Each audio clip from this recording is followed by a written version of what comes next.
Escuta a ciência.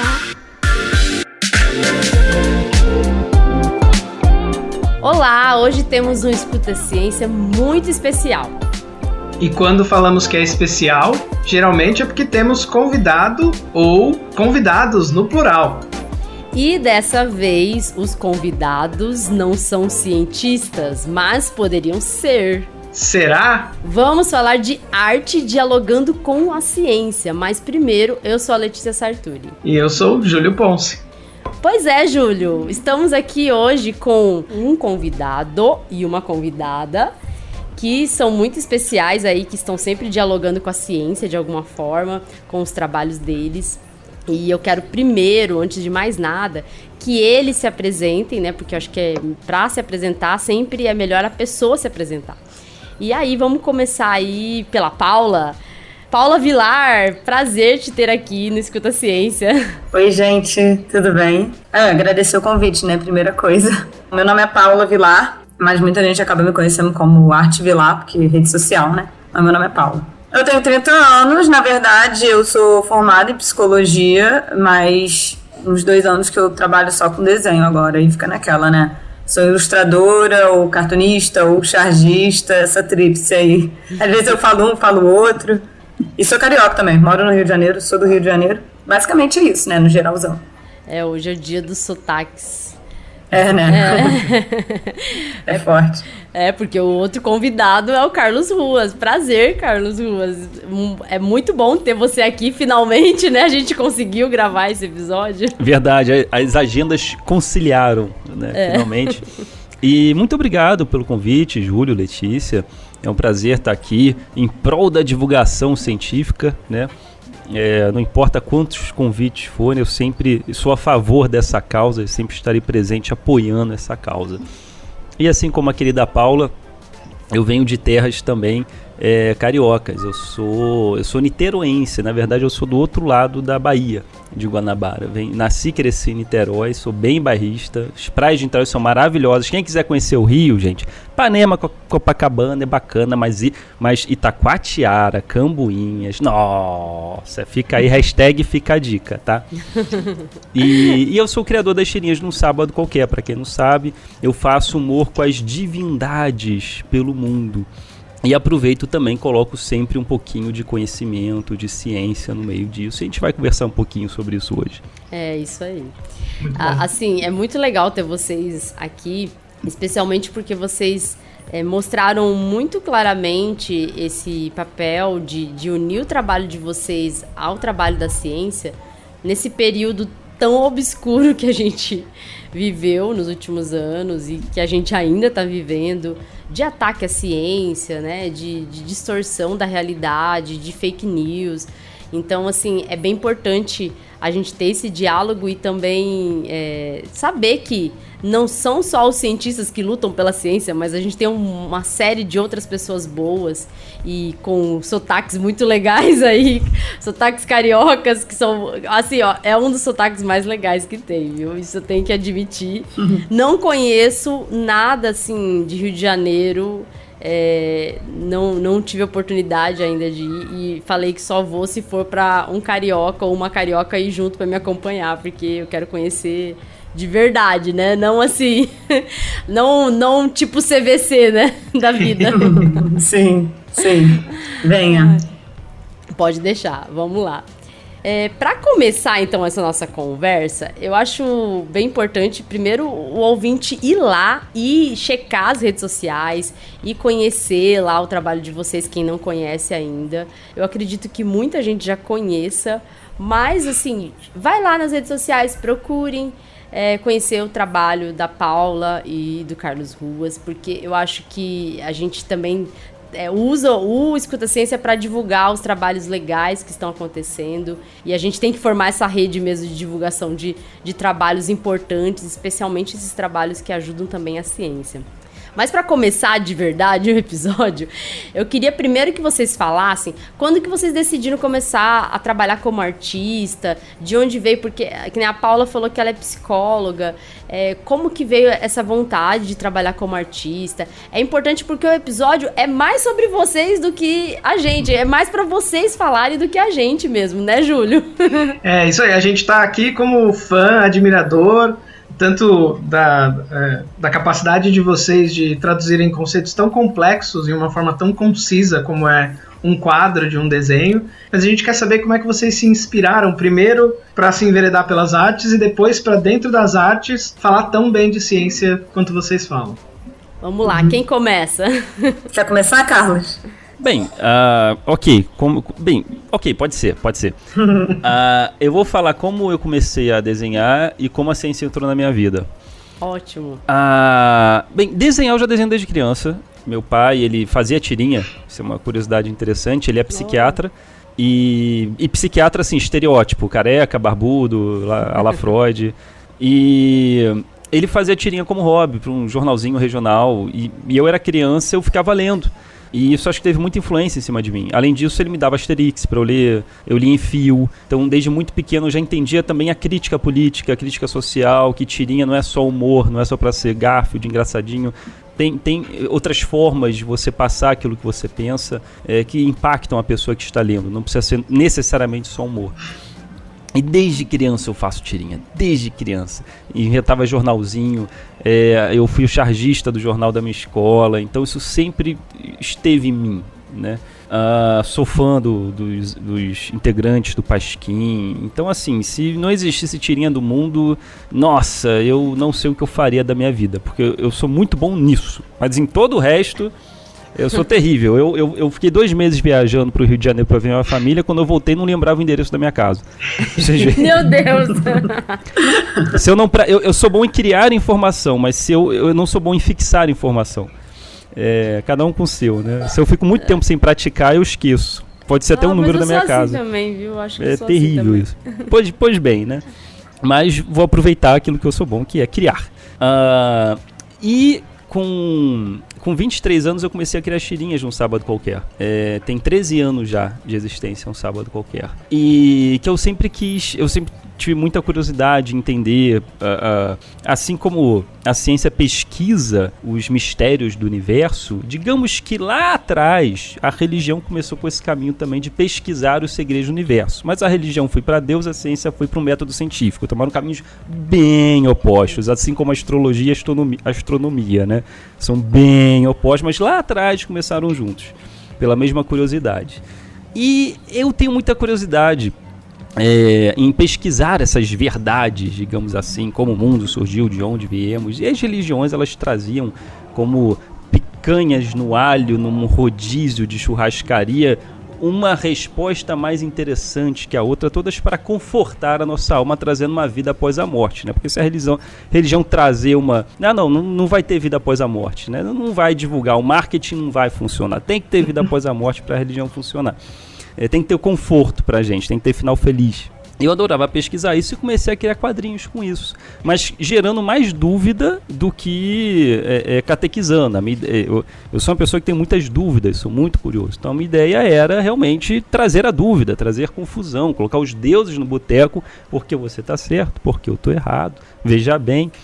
E acho que isso funcionou muito, esses questionamentos, as pessoas aceitaram bem essa questão, seja de um lado ou do outro. Eu achei bem interessante isso até. Apesar do meu ceticismo, quem é cristão também gosta do meu trabalho, não todos, mas alguns. Que legal, bacana. Acho que é porque Deus é fofinho, então isso facilita, né? Meio, Deus é fofinho, é bonitinho, né?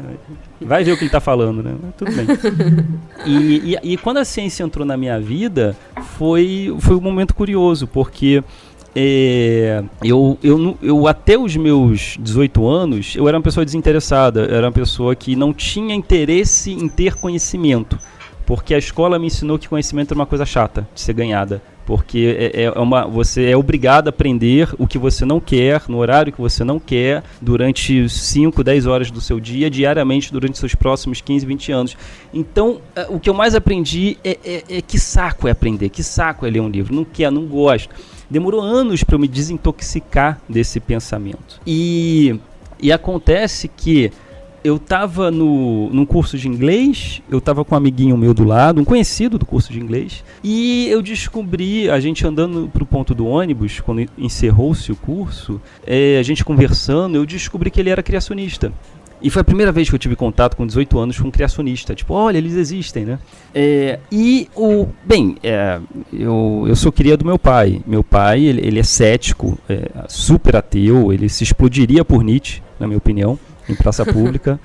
E meu pai, obviamente, ele me falava sobre seleção natural, sobre Darwin. Mas com 18 anos, eu não sabia defender isso ainda. Eu conhecia superficialmente, mas eu não tinha raízes. Eu nunca abri um livro do Darwin para saber, para entender, para compreender, né? E a gente começou a entrar num debate. Eu falei, não, que é isso? Veja bem, seleção natural. E ele, não, você está sendo enganado. Por exemplo, como é que as baleias evoluíram? E eu ficava, eu não sei como as baleias evoluíram. Pois é, exatamente. Liguem os pontos. E ele buscava buracos que eu não sabia explicar, e eu também me senti muito fraco intelectualmente de não conseguir defender aquilo que eu levantava como bandeira. Olha que terrível você não conseguir defender os seus próprios ideais. Eu me senti um bosta. Eu cheguei, assim, acabou que a gente ficou 2 horas, os ônibus passavam, ninguém pegava, a gente ficou ali pá, e meio que deu, assim, não sei se deu empate, se alguém venceu, mas a gente cansou, cada um foi pro seu canto, mas eu cheguei em casa me sentindo um derrotado. Eu me senti assim, eu perdi para um criacionista, como assim? E eu pensei, não, isso não pode ficar assim, Eu vou ler Darwin, eu vou ver documentários sobre seleção natural, e eu vou voltar lá pro curso de inglês na semana seguinte. O nome dele era Lucas Aljalá. E eu vou apontar para ele e vou falar, eu tô de volta e eu quero voltar com aquela conversa. Bem Velho Oeste, sabe? Eu vou querer ter um fight, a lá Rocky Balboa, a grande luta, o grande dia. E eu vou ficar fazendo flexão, lendo livro, preparado para a grande luta. E eu fiz isso, e eu adorei estudar Darwin. Foi a primeira vez que eu tive prazer em estudar. Porque eu estava estudando por conta própria, motivado para alcançar um objetivo. Não era ninguém falando, você vai estudar isso porque eu quero agora. É diferente a situação. E aquilo me gerou um prazer pela primeira vez. Nossa, eu gostei de estudar, gostei de aprender isso. E eu tô louco para enfrentar ele de novo. E aí quando chegou o dia da luta, eu cheguei no curso do inglês, cheio de coisa na minha cabeça, uma semana lá pensando em todos os multiversos possíveis de respostas que ele poderia fazer e que eu poderia responder. E tô preparado agora, bora. Ele não foi e ele saiu do curso, eu nunca mais vi. Ou seja, Lucas, como que é, Lucas? Lucas Aljalá. Então, Lucas, você sabe que você está devendo esse fight aí até hoje. Se você escutar o Escuta Ciência, acho que não, mas... Acho que não. Vai que... eu te aguardo na saída, Lucas. Eu e você. E aí, porém, uma coisa curiosa aconteceu. Aí, o que eu ia fazer com aquela energia acumulada em mim? E aí eu estava na escola com os meus amigos, eu comecei a explicar para eles o que eu tinha aprendido. E quando eu expliquei para eles, eles adoraram entender da forma que eu expliquei, né? A mesma idade, uma forma que eu tinha de falar, mas que seja, eles gostaram e quiseram mais. E pela primeira vez eu vi, nossa, que legal, eu tenho mais alguma coisa a apresentar pro mundo. Tipo, eu era um cara meio bobo, cabeça meio vazia, não tinha muito, tá meio 18 anos, meio perdido, querendo me encontrar. E poxa, foi legal, qual que é o nome disso? Eu mordi 1% da maçã do intelecto, né? Obtive um conhecimento ali de prazer que se fixou na minha cabeça, porque eu tinha prazer em aprender aquilo, e foi tão legal, explicar, e foi tão legal eles entenderem, e eles quererem mais, que eu pensei, nossa, eu não quero sair daqui. O que mais eu deixei para trás, que eu achava que era chato? E aí eu comecei a aprender um monte de coisa. By myself. 5 anos depois eu fiz um sábado qualquer, e o primeiro convidado especial que eu botei foi o Darwin, conversando com Deus sobre seleção natural versus criacionismo. Então, tudo que eu aprendo hoje, eu tento transmitir pelas minhas tirinhas, porque eu tenho muito prazer em resgatar os Carlos que estão hoje desinteressados, achando que ganhar conhecimento é uma coisa chata, e eu tento, pelo menos, eu lanço pulsar, eu não sei quantos eu capturo, mas através das minhas tirinhas eu tento demonstrar o quanto é prazeroso aprender, tentar trazer ao jovem essa iluminação, que eu cheguei só com 18 anos, tardiamente. E então por isso que eu gosto muito de colocar ciência nas minhas tirinhas. E depois que eu mergulhei no mundo da ciência, que eu entendi o que era o método científico, nossa, aí minha cabeça explodiu e eu não quis mais sair desse mundo. Então, quase virando cientista, né? Pois Olha, é. e essa tirinha que você falou, eu, esse semestre, porque professor de instituição privada, cada semestre tá com uma disciplina diferente, é uma loucura. É uma maluquice. Esse semestre eu estou com uma disciplina de, pasmem, interpretação e produção de texto. Eu, que não sou formada em língua portuguesa nem nada, tô com essa disciplina. Mas acho bom para direcionar para a área deles, ok. Mas eu comecei mostrando para eles sobre comunicação verbal e não verbal, essa diferença. E usei tirinhas, né? Peguei várias tirinhas. Peguei tirinhas suas, viu, Carlos Ruas? Obrigado. Tá lá, coloquei para eles. E aí esses jovens têm que conhecer, porque eles não são de uma geração que lê tanto isso, que tem contato com esse tipo de material, apesar de que a internet hoje em dia ela propicia um pouco mais de contato, tá nas redes sociais, né? Mas assim, eu acho que a gente já vem de uma época que se lia mais, né, tirinhas. A minha mãe é professora de língua portuguesa. E nas provas dela, ela sempre colocava tirinhas. E assim, tinha tirinhas assim que eu conhecia, antigas, que eu procurei esses dias para mandar para os meus alunos. Eu falei assim, preciso pegar aquela do Luiz Fernando Veríssimo para colocar para os meus alunos verem, aquela que eu via nas provas da minha mãe, porque minha mãe dava as provas para mim e falava assim, você consegue interpretar isso? Eu era uma criança, Os alunos dela estavam na faculdade, fazendo faculdade de letras. Ela falava, você consegue interpretar isso? Eu explicava para ela a minha interpretação, ela falava, tá aí, vou falar para os meus alunos. Se a minha filha sei lá, acho que eu tinha 10 anos, se minha filha de 10 anos consegue interpretar, por que vocês não conseguem, né? Então, assim, eu acho que a gente tem que voltar a ter mais essa comunicação e aproveitar isso, né? O Ruas tem feito isso com a ciência, eu acho que tem ajudado bastante. Mas, Letícia, e não só ele. Essa sua comparação da criança de 10 anos é sacanagem, porque você tinha a herança genética da sua mãe de já ter afeição pelo assunto, né? Pois é. Mas assim, eu gosto disso, sabe? Tem usar uma prova de língua portuguesa e não colocar só texto direto, assim, né? Você colocar um texto como uma tirinha, né? Que é diferente. Que eu acho que é uma comunicação visual que ajuda mais até o aluno, no caso, a ter uma certa compreensão de mundo, né? A gente tem até, quando uma pessoa não está entendendo, a gente fala assim, entendeu o que é que eu desenhe, né? Então vamos lá, vamos colocar o desenho para facilitar a interpretação de texto. É isso aí. E é esse poder de concisão, né, do desenho, do quadrinho, desse resumo de assuntos tão complexos e que às vezes tratam de questões tão atuais, né, que acho que fazem com que as pessoas se identifiquem, compartilhem, mostrem para os outros. E é uma coisa que eu já vi acontecer com o trabalho da Paula. Então eu queria que a Paula contasse agora pra gente como que ela, não vou dizer que saiu da psicologia, mas como é que você migrou, né, de uma área que tem tanto a ver com esse conhecimento profundo do ser humano para essa expressão do ser humano através da arte com o seu trabalho. Foi bem angustiante essa mudança, né? Foi mudança de carreira, né? Uhum. Eu tenho 30 anos, então mudei com 27. Então, tudo começou quando eu tinha uns 13 anos, que eu comecei a desenhar de lápis, sabe? Eu via desenho realista, assim, eu ficava apaixonada. Aí, desde os 13 anos que eu venho desenhando a lápis, né? E aí fui desenvolvendo desenho realista, assim, retrato, assim. Aí chegou a hora de fazer o vestibular, aí aquilo, né? A sociedade nos captura. Nunca pensei em ser ilustradora, né? Você acaba fazendo uma faculdade tradicional, assim. Aí eu entrei em Ciências Sociais, fiquei 3 períodos e mudei para Psicologia. Terminei Psicologia e fiz uma especialização em Psicologia Hospitalar. Direto, Nossa, assim. Psicologia Hospitalar, né? E aí terminei após... pouquinho antes de começar a pandemia, e aí eu procurei emprego, não consegui, e aí eu falei, eu acho que chegou o momento de eu fazer realmente o que eu gosto, assim, vou trabalhar com desenho. E aí é muito angustiante, assim, transferência de carreira, né? Porque eu tinha quase 30 anos, não tinha renda, baixa autoestima, né? Porque mexe muito quando você não sabe para onde você vai ou como fazer esse caminho, né? E aí em 2020 que eu comecei a aprender a mexer no Photoshop, que eu comecei a fazer curso de desenho para aprender anatomia, perspectiva, que até então eu não sabia nada disso. Eu só reproduzia desenhos, entendeu?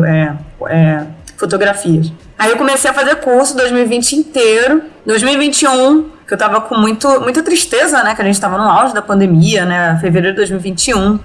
Que aí eu falei, vou começar a fazer charge política. Aí eu fui desenvolvendo aquele estilo, né? Porque sempre rola essa angústia, qual é o meu estilo, pra onde eu devo ir. E eu gosto muito desses quadrinhos vintage, assim, mais antigos, sabe? Gosto muito do Brian Bolaños, do Camelot 3000, esses quadrinhos antigos, esteticamente eu gosto muito. E aí eu fui meio que adotando esse estilo. Aí eu botava lá no Pinterest, né? Quadrinho vintage.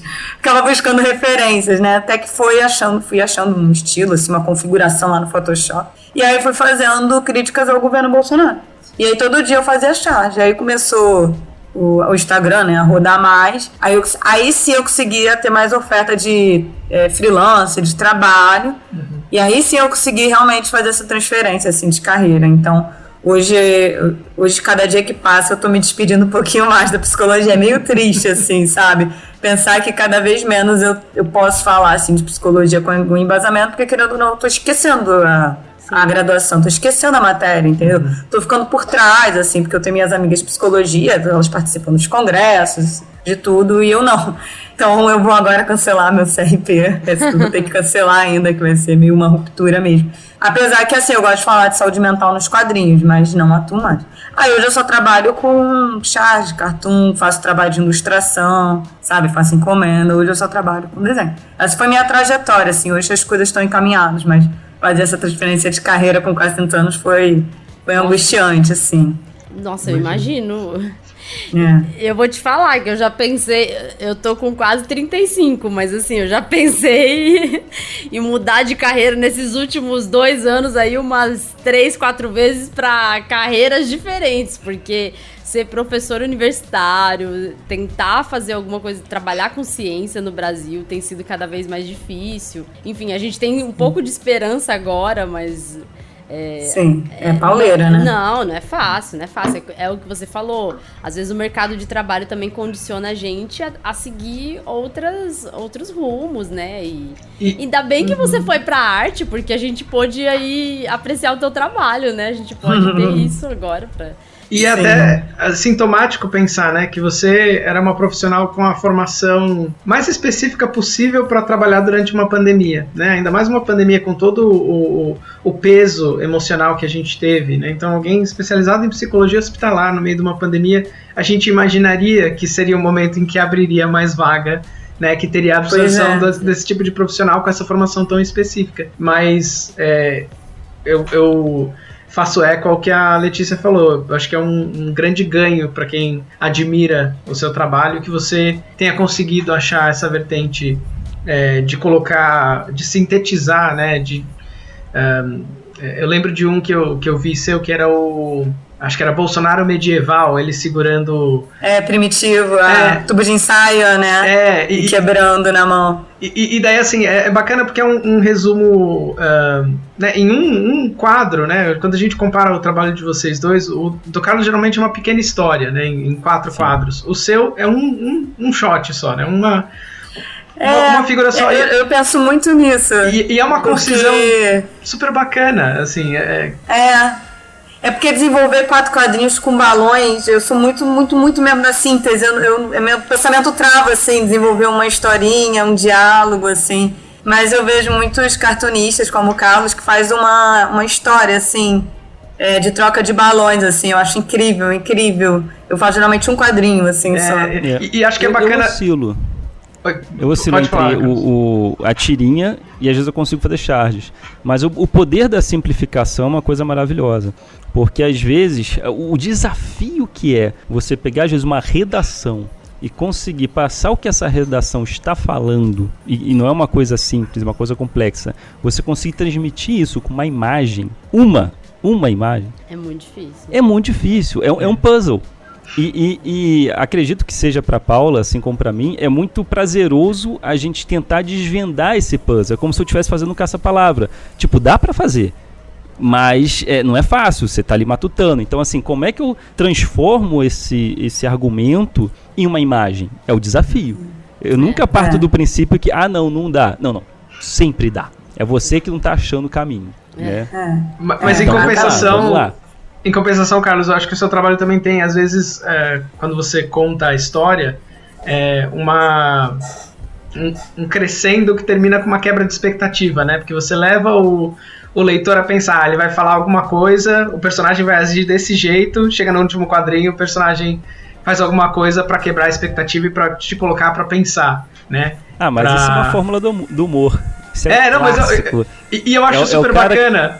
Porque o cara te em coloca... direção à casca de banana, e aí, quando ele tá na casca de banana, o espectador, ele prevê o óbvio, e aí o cérebro está confortável que vai acontecer o óbvio, e aí, sei lá, parece uma águia pega o cara, ou um T-Rex come ele, ou a banana come ele, ou a banana escorrega nele. Aí isso é a quebra de expectativa, e aí a pessoa é pega de surpresa. E aí é o momento tá aí. Em que a gente ri e depois a gente pensa, né? E a gente reflete. Então acho que é muito bacana como dois trabalhos, para quem vê de fora, né, diferentes, conseguem despertar a mesma sensação em quem vê, né?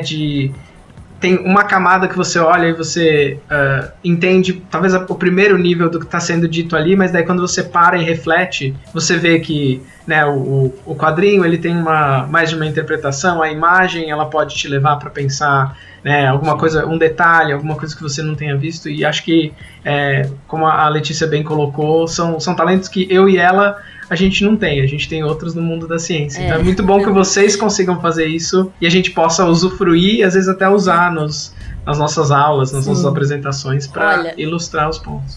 Não tenho, mas já tentei. Eu já, assim, porque em casa eu tenho um artista, né? O Pedro desenha. Olha aí. E assim, eu até tento, tem todo o material aqui para desenhar, tem muita coisa. E eu já fiz alguns cursos lá doméstica. Já tô até com um lá que eu comecei a fazer de infográfico. E tentei fazer, tô tentando, mas não acho que consiga. E apesar de eu falar pro Pedro às vezes que arte, né, que desenhar é dom, ele discorda de mim e ele fala que arte, na verdade, é treino e é estudo. E a Paula até falou isso, né, falou sobre estudar, né, que parou para estudar isso, estudar anatomia. Aí fica o questionamento. Arte é ciência?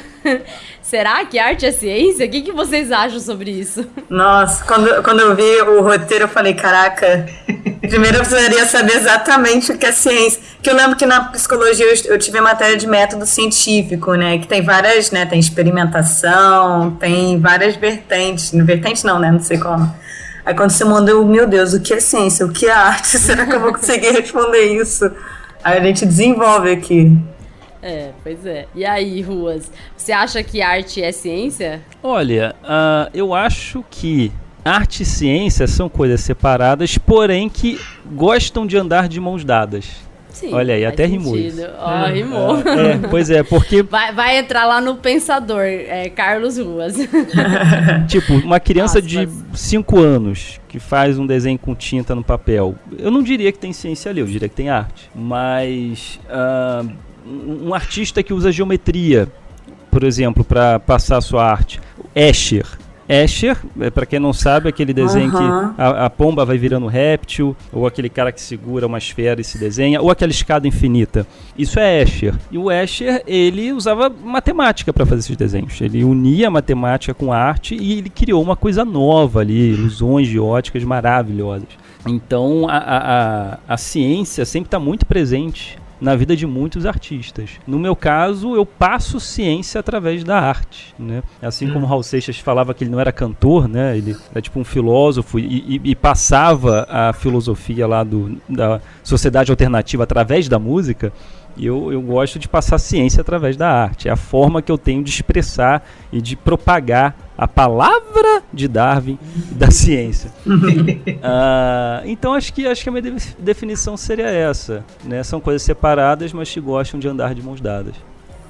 Você falou de Escher agora, por coincidência, umas 3 semanas atrás, meu pai comprou um livro do Escher e tem uns esboços dele. Quando eu vi aquilo, minha mente explodiu. É tudo geométrico, gente, ele botava o ângulo, assim, eu falei... Você fica louco, você olha aquilo e fala, gente, que loucura que é isso. Você fica louco. É tudo divididinho, eu falei, caraca, o cara é muito gênio mesmo, ele usa muito da matemática mesmo pra desenhar. Assim, quando eu vi o esboço, eu falei, gente... Achei muito maneiro. Eu vi um documentário do Da Vinci também. Isso, Da Vinci. Na história a gente vê cientistas, artistas, né, vamos dizer assim, e andam juntas, sim.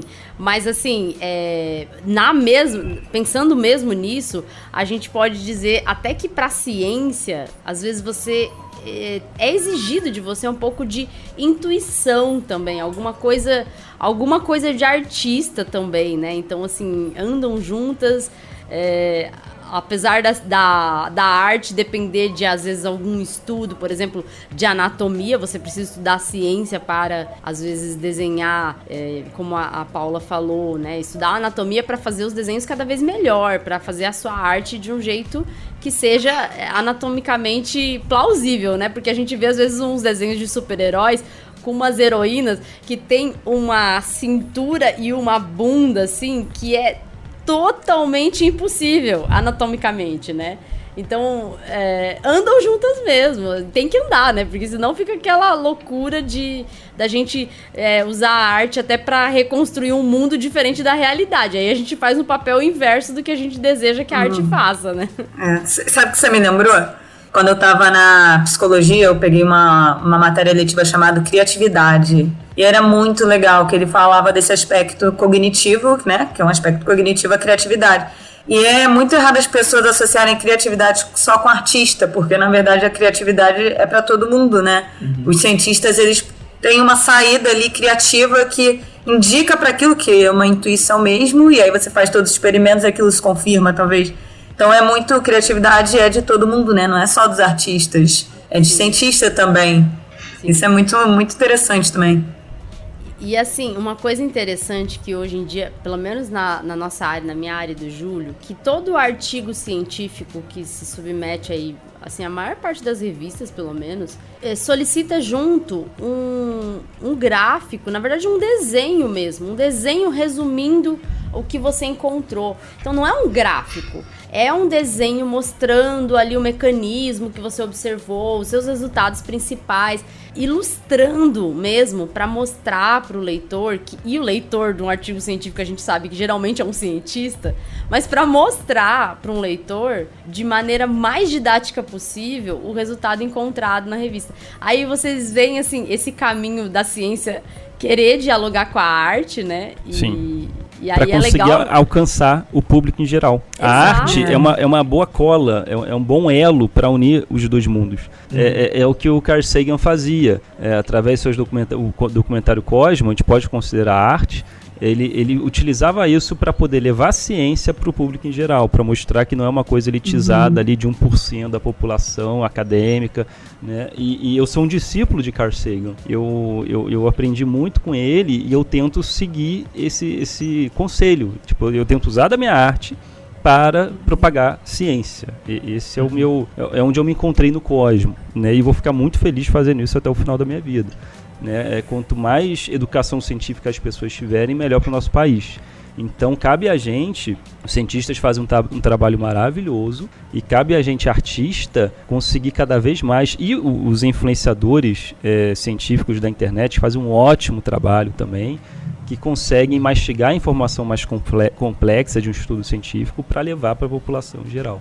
Então é o trabalho que a gente faz e que eu tenho muito orgulho, que até gera uma causa no seu trabalho, né? Não é só para ser uma tirinha engraçada.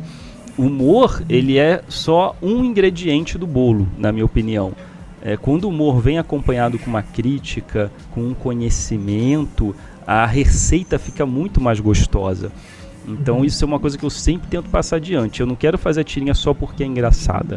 Eu sempre quero colocar alguma coisa por trás desse humor, que aí fica uma coisa muito mais saboreável, digamos assim. Então, eu sempre, quando faço uma arte, eu penso, tem humor? Tem. Tem crítica? Tem. Legal. Então, fechou. Tem que ter esses 2 ingredientes, são os meus ingredientes secretos.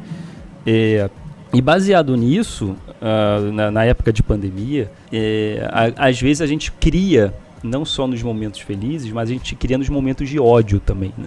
O ódio move muitas criações que revolucionaram a humanidade. E movido no poder do ódio, eu estou fazendo um livro sobre como funciona a vacina. Que legal. Que a Letícia está até me ajudando nesse livro. Preciso eu não sou cientista, então eu sou simpatizante da ciência, então preciso de amiguinhos cientistas para ver se eu não estou falando besteira, se está tudo certo, se o desenho está funcionando, né?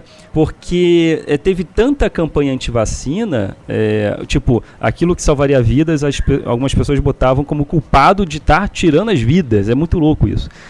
E as pessoas não entendiam como uma vacina era feita. Parece que elas achavam que era um cara com uma maleta, vendedor de carro, que chega uma maleta, abre, você quer vacina? Nós temos vacinas de todos os tipos, cores, sabores, vermelhas, amarelas, verdes, você quer vacina? Eu tenho vacinas. Eles achavam que era assim que o país conseguia vacina, né? E então eu vi ali que existia muita ingenuidade. Tinha má vontade? Tinha, mas eu acho que em sua maioria era ingenuidade. As pessoas não sabiam como a vacina chegava, como era aprovada, como era liberada, como era distribuída. E eu pensei, eu vou fazer um livro em quadrinho explicando de uma forma acessível como a vacina é feita. Né? E eu tô, acho que há 2 anos já fazendo esse livro e pretendo distribuir. A ideia dele não é lucrar, a ideia dele é educar. Então a ideia eu quero distribuir em escola, espalhar esse livro. O governo, lei de incentivo, olha eu aqui, ó. Vamos lá, esse ano vai, né? Esse ano vai. Acredito que agora vai. Esse ano vai. Antes seria mais complicado, né? O governo tá nadando contra. Verdade. Exato. É uma linguagem atrativa também, é gostoso ler em cartoon, é muito mais gostoso, pelo menos pra mim, do que ler um texto assim, sabe? Eu gosto muito. É mais atrativo mesmo para as pessoas quererem ler, sabe? Sim. E assim, por exemplo, vocês dois durante a pandemia intensificaram esse trabalho de comunicação e tentaram mostrar assim que a ciência não é essa vilã que tentaram mostrar que a ciência era uma vilã e que as indústrias farmacêuticas estavam querendo então colocar lá dentro de você uma substância que poderia provocar muitos danos, e não é verdade, a gente sabe que não é verdade. Mas as pessoas, apesar de terem um pouco essa ignorância a respeito do processo de fabricação de uma vacina, da onde vem, a partir do momento que elas tiveram a maior oportunidade de ter acesso a essas informações, porque na pandemia a gente tinha o tempo todo notícias sobre as vacinas. Vocês, por exemplo, como artistas, estavam lá falando sobre isso, tinha um monte de gente falando sobre isso, elas preferiam acreditar ainda no lado obscuro, ainda no lado que mostra que a ciência é uma vilã. Então, assim, a gente fica entre dois... assim, é um dilema, porque as pessoas não têm muito conhecimento, não têm acesso a conhecimento e acham que a ciência é uma vilã. Na época que elas mais tiveram acesso a conhecimento, elas preferiram acreditar ainda na tese de que a ciência é uma vilã, que era a tese do momento que elas estavam ali na ignorância. Então, assim, é bem complicado, né? E por isso que o trabalho de vocês, eu acho que é importante, justamente até por causa do que a Paula falou. Hoje em dia, as pessoas têm muita dificuldade com o texto. Até ouvi uma crítica de um jornalista hoje falando sobre isso, que reportagens longas não estão sendo mais vendidas no mercado editorial, é difícil, as pessoas não querem ler nada muito longo, não querem ter esse trabalho, esse comprometimento com o texto, mas se pega ali uma tirinha, né, um quadrinho, vai uma leitura que flui bem, que é rápida, que tá na rede social. Então eu acho que é um trabalho importante para comunicação e que vocês continuem, né, fazendo, porque... E veja bem, a tirinha não é para substituir o texto, é para chamar a pessoa para o texto. Exato. Que a pessoa vê, interessante isso aqui, quero saber mais. E aí ela vai até o texto.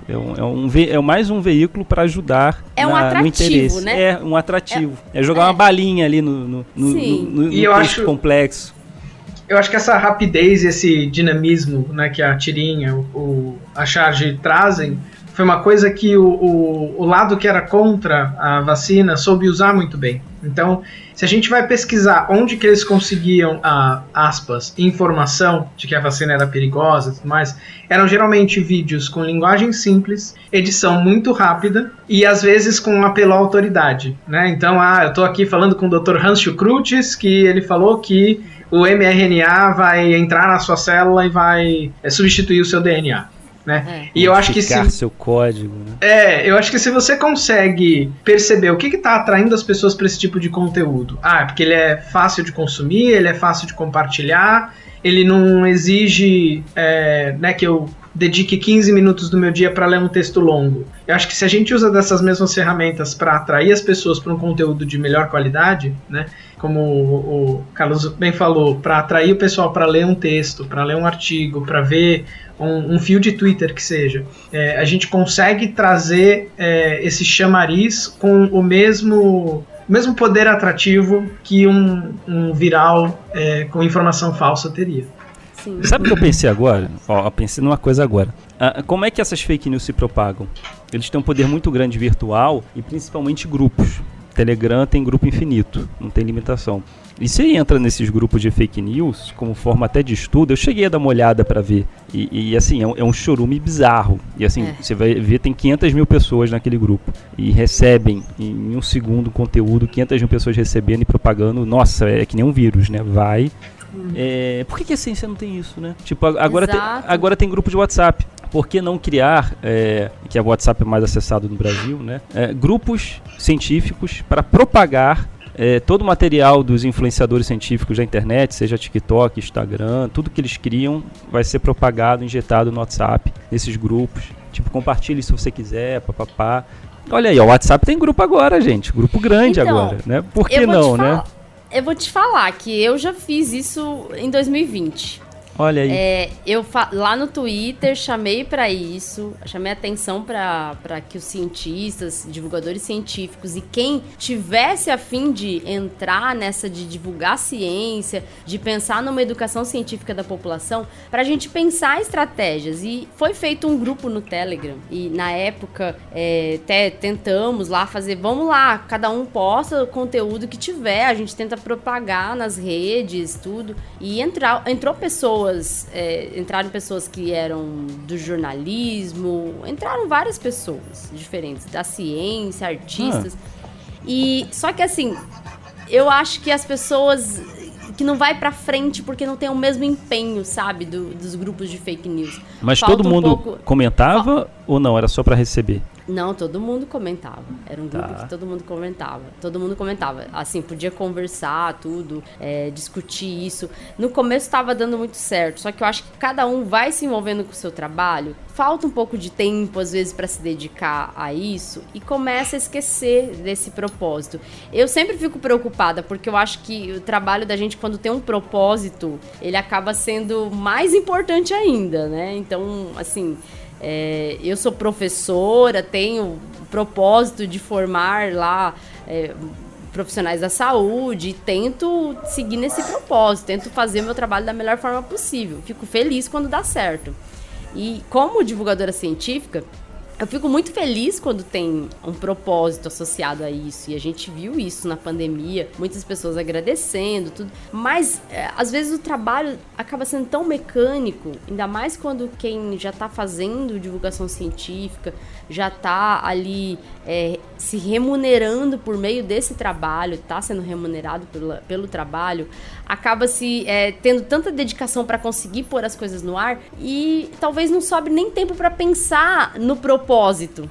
A gente acaba virando um emprego, entendeu? Não um trabalho com uma certa missão, vamos dizer assim, né? Enfim, é só opinião também isso, porque isso não é baseado em dados. Eu acho que tem um outro fator aí também, que é a questão de que para você transmitir uma notícia falsa, você pode usar de apelo emocional, que é um negócio muito fácil de fazer e muito barato de conseguir. Para você desmentir a informação falsa, ela exige um esforço e um estudo muito maior. Eu digo isso porque eu lembro que teve uma situação com uma médica famosa de Twitter, famosa entre as pessoas das quais eu discordo, vamos colocar assim, que fez uma insinuação bem rasa de que a vacina estava causando mais morte em jogadores de futebol. Pronto. Só precisa pegar uma notícia: jogador da terceira divisão do Cazaquistão morre em campo. Legal. Olha, viu só? Antes a gente não tinha isso. Foi mais ou menos o que ela colocou. Para eu conseguir desmentir, eu tive que ir atrás das estatísticas de mortes por atletas 3 anos antes da vacina, da informação de si, a lista que ela tinha colocado num segundo tweet de pessoas que teriam tomado a vacina e morrido. Eu peguei, não todos os casos, mas era uma lista acho que com 90 casos, eu peguei uns 30, para ver se as pessoas de fato tinham morrido da vacina. Algumas tinham morrido de causas externas, algumas sequer tinham sido vacinadas, outras tinham morrido antes da vacina ser liberada, então não fazia sentido. Fui atrás de avaliar se tinha algum trabalho que estudava a morte em atletas por excesso de esforço, que seria o que aconteceria numa competição, etc., ou por problemas de saúde não diagnosticados. Então, assim, eu tive que parar, né, e para cada referência, ler, ver se fazia sentido, resumir, traduzir para um tweet. Então, para rebater o tweet dela, eu devo ter demorado bem umas 3 horas do meu tempo livre. Enquanto ela, se demorou 5 minutos para copiar a notícia, colocar lá e viralizar, com todo mundo, olha, viu só, é verdade, só pode ser a vacina. Antes ninguém morria, as pessoas tinham vida infinita, né? Para conseguir desmentir isso, custa. E custa, né, tempo, custa trabalho, custa estudo, porque para entender o que os trabalhos estavam falando, tinham trabalhos que usavam métodos que não necessariamente eram métodos que eu estava acostumado a ler. Então acho que o esforço que você tem que ter para desmentir uma fake news é muito maior do que o esforço que a pessoa tem para montar essa fake news. Mas daí eu acho que se a gente entender um pouco da linguagem que eles usam, a gente, pelo menos uma das ferramentas, a gente está, não vou dizer em paridade, mas a gente pelo menos consegue ter uma briga quase justa, por assim dizer. Assim, é muito complexo. Pois é, são linguagens bem diferentes, né? Então, a verdade é que a gente precisa entender muito de comunicação ainda para conseguir, às vezes, vamos dizer assim, viralizar no nível desse chorume aí. É difícil demais, mas a gente também tem que entender que eles têm um financiamento em cima para impulsionamento dessas informações, né? É difícil falar informação, mas enfim, desse conteúdo, e a gente ainda carece de muito financiamento para a gente poder ter conteúdo de ciência em mais lugares, né? Assim, daí já tô falando, então vocês já apoiam o Escuta Ciência, que daí a gente tem mais financiamento para ter nos outros lugares. Apoia o trabalho do Ruas, apoia o trabalho da Paula, que assim a gente consegue ter esses conteúdos aí em mais lugares. E se tiver algum milionário escutando a gente e quiser apoiar a ciência, faz o seguinte: financie um escritório com cientistas que serão pagos para alimentar essas redes, esses grupos, seja Telegram, WhatsApp, que aí o cara está sendo pago para gastar um puta tempo para poder mandar essas notícias, injetar essas notícias para contra-atacarmos, né? Milionários da ciência, olha aí, E outra questão muito séria, que eu faço muito chat sobre isso, são as Big Techs, né? Tem que ter regulamentação, tem que pautar muitas Big Techs, porque tem que tirar essas fake news do ar, tem que ter regra, né? As pessoas não podem ficar jogando fake news, que o negócio viraliza muito rápido, né? Tem que regulamentar essas grandes Big Techs, né? Isso é muito importante. Sim, a gente tá num ponto, eu acho que crucial, né, na humanidade. Ou a gente começa a regulamentar as coisas agora, ou a gente vai perder o controle sobre isso num nível que a realidade vai ser moldada. Já é moldada, né? Já é moldada. Então, porque... Diga. Pode falar. Porque as pessoas não estão sabendo mais diferenciar, né, o que é verdade, o que não é, sabe? Isso é muito perigoso para a humanidade. É muito sério. Exato. E está tendo um julgamento nos Estados Unidos agora, muito importante. O Supremo Tribunal americano está vendo se a culpa é da plataforma divulgar notícias falsas, se é ou não é. Se a culpa se o Estado Islâmico usa o Google para propagar... captar novos fiéis e fazer propaganda, a culpa é do Google ou não? Então está tendo nesse momento esse julgamento lá, porque se o Google for condenado, eles terão que ter, as próprias empresas privadas, Facebook, Google, Meta, que seja, Instagram, vão ter que ter uma responsabilidade muito maior na fiscalização, né, desses conteúdos. Isso seria... Eu vejo isso como algo interessante. Sim. E parece que a lei é muito antiga, né? Só que a internet mudou muito. Eu acho que é dos anos 90 ainda. A internet mudou muito de lá pra cá. Tipo, imagina. Tá defasada a lei. Hoje em dia a gente faz tudo pela internet. E assim, é importante que isso seja regulamentado. A guerra contra fake news não acabou. Eu, essa semana, dei uma entrevista para desmentir as mesmas fake news que eu já desmenti na pandemia sobre vacinas. Uma entrevista pro O Globo, saiu hoje, e são as mesmas fake news, assim, me assusta pensar que a gente vai ter que ficar repetindo isso.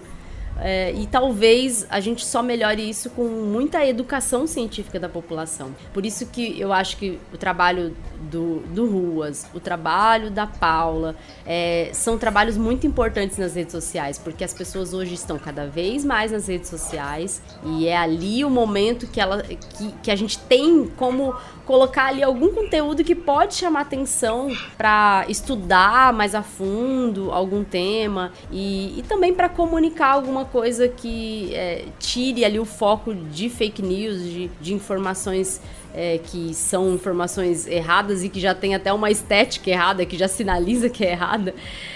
Então, assim, eu acho que o nosso papel, a gente como divulgador científico, cientista, e o papel de vocês como artista só tá começando, mas assim, eu acho que é um papel importante, e esse diálogo da ciência com a arte é uma coisa que a gente tem que aprofundar cada vez mais, porque assim, por meio da arte a gente consegue divulgar a ciência de um jeito mais leve, e isso é importante, especialmente nessa época, né? Que a gente tá vivendo uma ascensão da extrema-direita terrível, é muito importante agora, né? Se manter vigilante, né? Muito mais do que antes, né? Exato.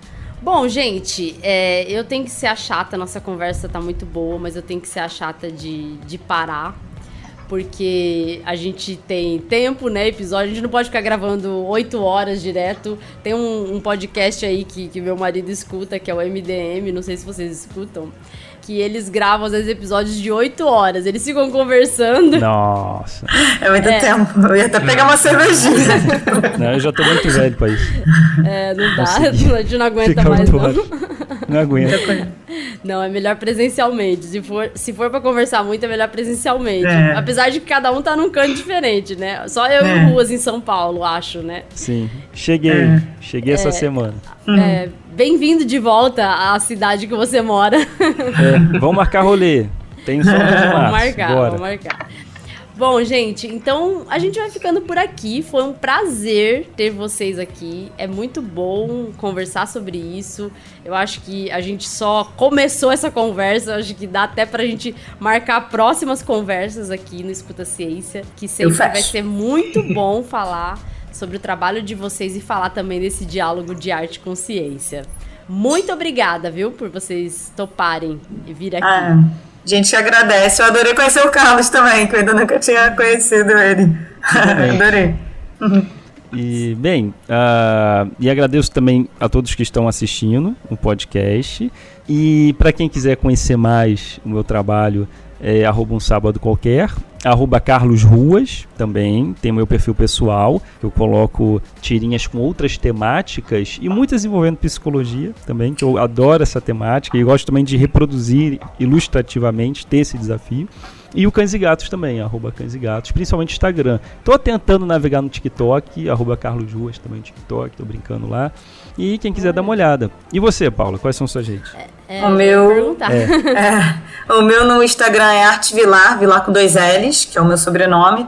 E no Twitter, eu uso muito Twitter também, que tá morrendo lentamente, mas eu uso. @ArteVilar1. Eu não sei por que entrou esse 1, mas entrou esse 1. Tá quase igual ao Instagram. São esses, a gente vai ter o 2, vai ter o 3. 3, 4. Pois é. Tá, né? Tem limite. O Orkut. É o Orkut. Você tem que fazer perfil 2, perfil 3. Imagina. Pois é. São essas redes que eu uso. Olha, gente, foi um prazer mesmo ter vocês aqui, viu? Sigam eles lá nas redes, acompanhem o trabalho, vale muito a pena. Eu não sei a Paula, mas eu sei que o Ruas também tem ali muitos livros legais para vocês comprarem também e terem contato aí, um contato mais do modo que a gente gosta, porque eu sou do tipo que gosta de coisa impressa ainda. Também.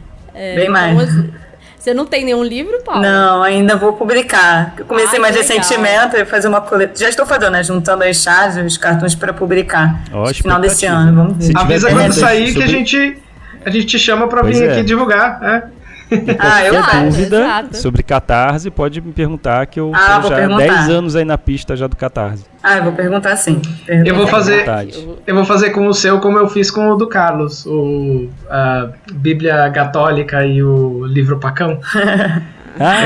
Eu encomendei e trouxe pra cá, então o Carlos pode se considerar agora um autor internacional, porque tem cópia aqui no Reino Unido dos 2 livros dele. Faço questão de ter o seu também quando sair, Paula. Iradíssimo. Show de bola. Gente, então agora sim a gente vai ficando por aqui. Muito obrigada por vocês terem vindo aqui.